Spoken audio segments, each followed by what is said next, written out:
আগের ব্লগেই দেখেছিলেন যে আমরা বেরিয়ে পড়েছি সাইট সিনের উদ্দেশ্যে। তো আমাদের গাড়ি আসতে একটু লেট হবে। আমরা যে বাস স্ট্যান্ড আছে ওখান থেকেই গাড়ি বুক করেছি, ওখানেই নামবো আর যাবার সময় ওখান থেকেই উঠবো। তো ওখান থেকে জাস্ট 5-7 মিনিট হাঁটা পথ এই ট্রেন্ডসের কাছে এসে এখান থেকে সকালের কাঞ্চনজঙ্ঘাটা দেখার খুব ইচ্ছা ছিল। তো সবাই মিলে চলে এলাম কাঞ্চনজঙ্ঘা দেখতে। এইখান থেকে অপরূপ দৃশ্য, এখান থেকে কাঞ্চনজঙ্ঘা স্লিপিং বুথটা এত সুন্দর লাগছিল। তো এখান থেকে দেখে আমরা যে আরও সাইট সিনে যাব সেখান থেকে নাকি আরও সুন্দর দেখতে পাওয়া যাবে। তো সবাই মিলে এখানে কিছুক্ষণ দেখে তারপরে আমরা বেরিয়ে পড়লাম। গাড়িওয়ালা এসে গেছে, ফোন করেছিল যে আমি এসে গেছি, আপনারা আসুন। তো আমরা জাস্ট মিনিট 5-7 রাস্তা এখান থেকে চলে গেলাম গাড়িতে নিয়ে। এবার এখান থেকে প্রথম দিনের সাইট সিনে আমরা বেরিয়ে পড়লাম। প্রথম দিনে যেগুলো আছে হনুমান টক আছে, বুদ্ধা বিহার আছে, এইগুলো আছে। তো এখানেই দেখুন শহরের কোলাহল থেকে বেরিয়ে আমরা জাস্ট মার্কেট থেকে বেরিয়ে পড়লাম। বেরিয়ে এবার যাব প্রথমেই আমরা বুদ্ধ পার্ক। এই বুদ্ধ পার্কটা একদম রাস্তার ওপরে, অপরূপ সুন্দর দৃশ্য, ফুল গাছে চারিদিকে সুশোভিত। আর এই রাস্তার মাঝে যে বুদ্ধ পার্ক আছে এখানে আপনাকে নেবে, মানে ভিতরে আপনি যাওয়ার দরকার পড়বে না, রাস্তা থেকেই আপনি সবটা দেখতে পারবেন। আর এই যে বুদ্ধ পার্ক, এই বুদ্ধ পার্কটা খুব সুন্দর জায়গা, আপনি বেশিক্ষণ দাঁড়িয়ে থাকতে পারবেন। আর বুদ্ধ পার্ক থেকে আরও 1 কিলোমিটারের মধ্যে আরও 2টো সাইট সিন রয়েছে। তো চলুন আপনাদেরকে প্রথমেই আমি নিয়ে যাই বুদ্ধ পার্ক।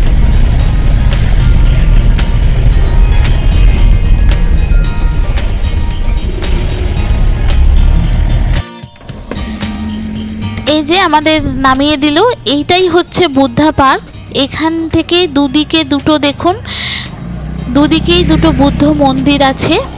আর এই জায়গাটাকেই এরা বলছে বুদ্ধা পার্ক। দেখুন চারিদিকটা কত পরিষ্কার পরিচ্ছন্ন, ফুল গাছে সুন্দর সুশোভিত, দেখুন সুসজ্জিত। এই দেখুন এখান থেকে উঠে যাওয়া যায়, তবে এখানে ভিতরে যাওয়া বারণ, গেটের মধ্যেই লেখা রয়েছে ভিতরে যাওয়া বারণ।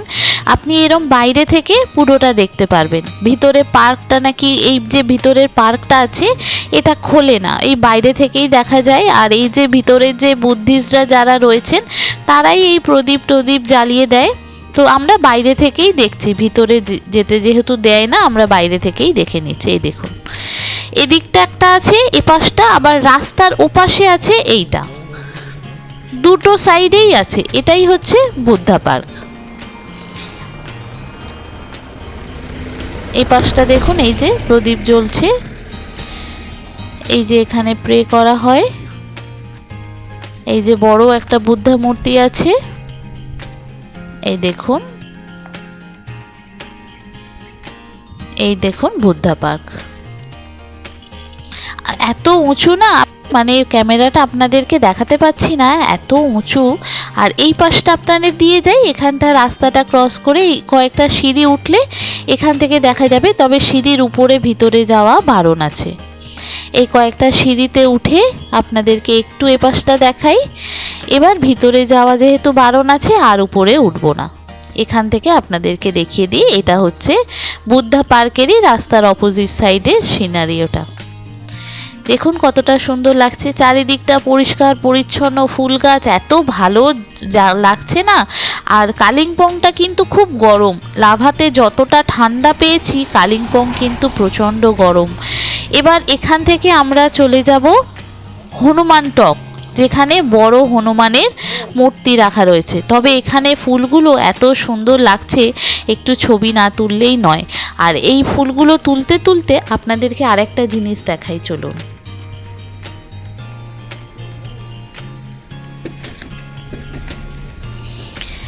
এরকম ফুল কত রকম নার্সারি, দেখুন নার্সারিতে এই দেখুন ফুলের চাষ আছে। এখানে ফুল গাছ নাকি বিক্রিও হয়।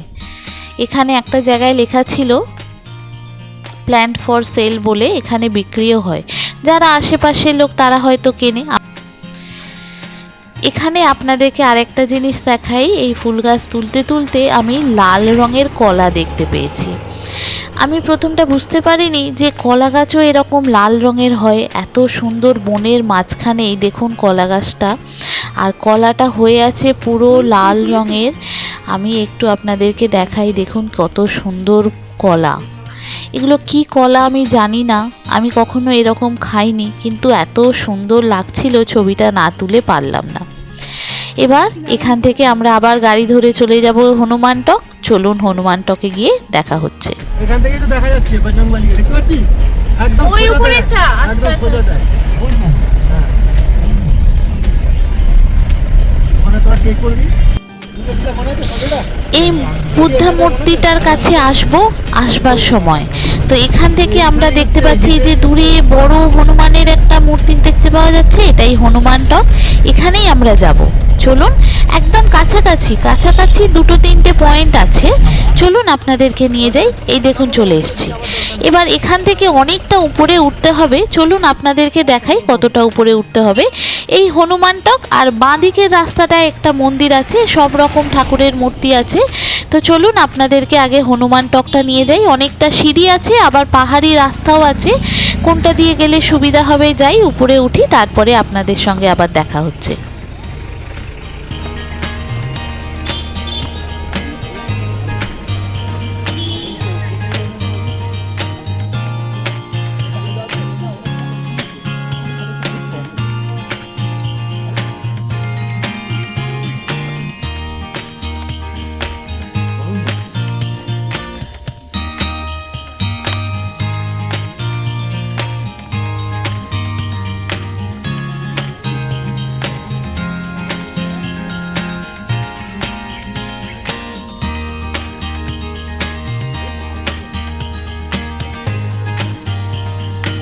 ফাইনালি উপরে উঠে পড়লাম, আর দূর থেকেই দেখুন এই যে বজরংবলীকে দেখতে পাওয়া যাচ্ছে। বজরংবলীর কাছে যেতে গেলে আর একটু উপরে আমাদেরকে উঠতে হবে।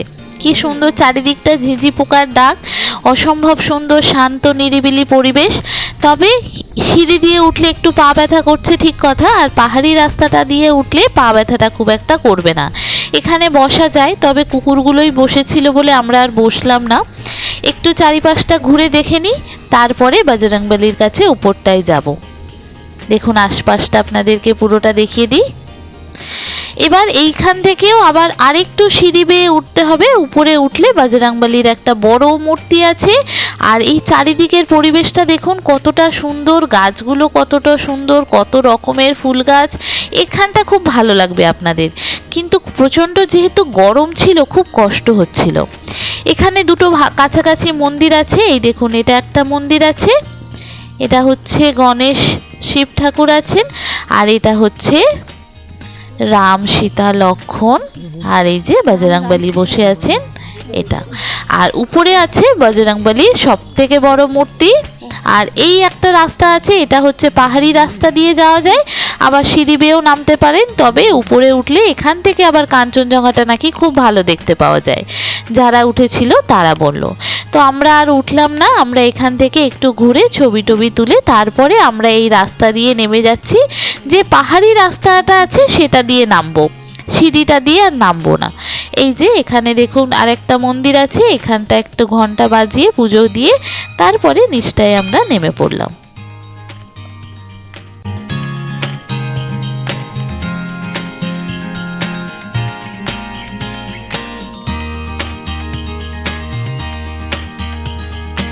এই রাস্তাটা খুব ভালো, সিঁড়ি দিয়ে উঠলে একটু কষ্ট, এটা দিয়ে উঠলে নামতে সুবিধা। হনুমান মন্দির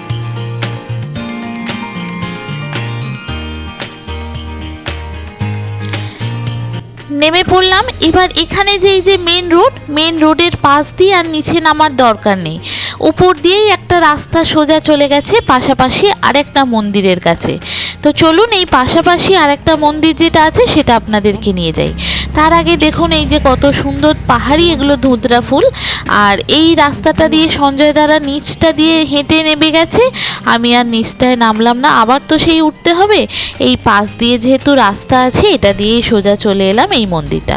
এটাও পাহাড়ের কোলে বিশাল বড় একটা মন্দির, চারিদিকে পরিষ্কার পরিচ্ছন্ন। এই একটা কোনো বিশেষ পুজো ছিল, তো যার জন্য এখানে অনেকে আসছেন পুজো দিতে। তো এই দেখুন এই মন্দিরটাতেও ভিড়, আর এই যে দেখুন এখানেও মন্দিরের প্রচণ্ড ভিড়, বাবার পুজো দিচ্ছেন সকলে, এই যে দেখুন। আর এদিকেও ফুল গাছগুলো খুব সুন্দর সাজানো গোছানো, আর এটা বেসিক্যালি একটা দুর্গা মায়ের মন্দির। আর এখান থেকেও বসা যাবে, আমরা বসেছিলাম কিন্তু প্রচণ্ড গরম হচ্ছে, আমরা খালি গাছের ছায়া খুঁজছি, গাছের ছায়ার দিকে একটু বসবো। অনেকে বসছে কিন্তু প্রচণ্ড গরম, কালিম্পং প্রচণ্ড গরম। আগে যেরম পাহাড়ি একটা ঠান্ডা ব্যাপার ছিল, এখানকার লোকেরাই বলছে যে কালিম্পংটা এখন আর খুব একটা ঠান্ডা নেই, মানে হোটেল রুমেও এখন এসি হয়ে গেছে। আর এখান থেকে কাঞ্চনজঙ্ঘাটা খুব ভালো দেখা যাচ্ছিল, আমরা এখান থেকে বাইনোকুলার দিয়ে দেখছিলাম, অসম্ভব সুন্দর স্লিপিং বুদ্ধাটা দেখতে পাওয়া যাচ্ছিল। তো এখানে এই দেখে ছবি টবি তুলে এখান থেকে আবার একটা জায়গায় যাব। তো এখানে আপনাদেরকে আগে মায়ের মন্দির, বাবার মন্দিরের ছবিগুলো দেখিয়ে দিই ভালো করে। এই দেখুন এটা একটা পুজো হচ্ছে, আর এদিকে আর একটা আছে, এটা হচ্ছে দুর্গা মা মনে হয়। এই দেখুন এটাই হচ্ছে দুর্গা মা। চারিদিকটা দেখেছেন কত সুন্দর শান্ত নিরিবিলি পরিবেশ। এই দেখুন এখানে অনেকক্ষণ আমরা কাটিয়েছি, প্রায় আধ ঘন্টার মতো এখানে আমরা ওয়েট করেছি, এখান থেকে ছবি তুলেছি, এখানে বসেছিলাম, বেশ নিরিবিলি ঠান্ডা ঠান্ডা একটু হাওয়া আসছিল, খুব ভালো লাগছিল। তো আজকের ব্লগটা কেমন লাগলো অবশ্যই কমেন্ট করে জানাবেন, ভালো লাগলে একটা লাইক ও শেয়ার করে দেবেন, ইউটিউব থেকে দেখলে সাবস্ক্রাইব করে দেবেন, আর যদি ফেসবুক ইনস্টাগ্রাম থেকে দেখেন ফলো করে দেবেন। এরপর এখান থেকে আমরা আরেকটা বুদ্ধা পার্কে যাব, আসবার সময় যেটা পড়েছিল সেই বুদ্ধা পার্ক ঘুরে তারপরে অন্য আরেকটা সাইট সিনে যাব। তো আজকের ব্লগটা আমরা এখানেই শেষ করছি। সবাই ভালো থাকবেন, সুস্থ থাকবেন, সাবধানে থাকবেন, দেখা হবে পরের ভিডিওতে। আজকের মতো এখানেই টাটা, থ্যাংক ইউ বন্ধুরা।